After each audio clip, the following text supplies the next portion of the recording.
Edi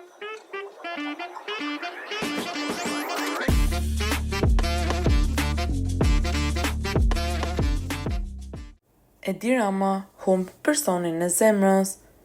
Në një ditë të zymt për familjen Rama, kryeministri i Shqipërisë Edi Rama u përball me një humbje të thellë personale që ka tronditur zemrën e tij.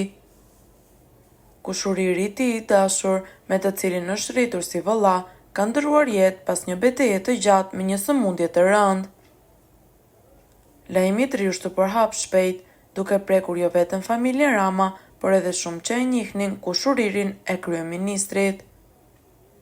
Edi Rama, i njohur për forcën e tij në skenën politike, u shfaq thellësisht i prekur nga kjo humbje e papritur. Në një deklaratë të shkurtër por emocionuese, kryeministri shprehu keqardhjen e tij të thellë për humbjen e kushuririt të tij të dashur. Me zërin e dridhur nga emocioni, ai tha: "Sot më është shkëputur një pjesë e zemrës.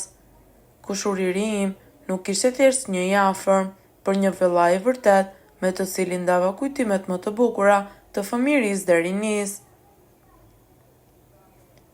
Rama vazhdoi duke kujtuar momentet e paharrueshme që kishin kaluar së bashku, nga lojrat e fëmijërisë e deri te mbështetja e ndërsjellë në momentet më të vështira të jetës.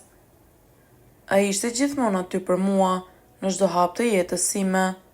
Humbja e tij lë një zbrazëti që asgjë nuk mund ta mbush, shtoi kryeministri me lot në sy.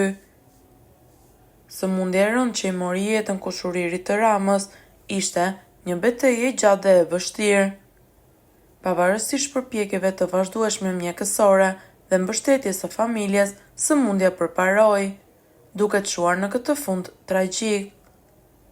Kryeministri Rama, i njohur për angazhimin e tij të madh në punët e shtetit, ka vendosur të marrë disa ditë pushim nga detyrat zyrtare për të qenë pranë familjes në këto momente të vështira. Ai ka theksuar se asgjë nuk mund t'ia largojë dhimbjen në këto çaste, por mbështetja e familjes dhe miqve është jetike për të përballuar këto humbje të madhe. Çfarë mendimi keni ju për këtë situatë? Komentoni mendimin tuaj dhe mos harroni të bëni like dhe subscribe.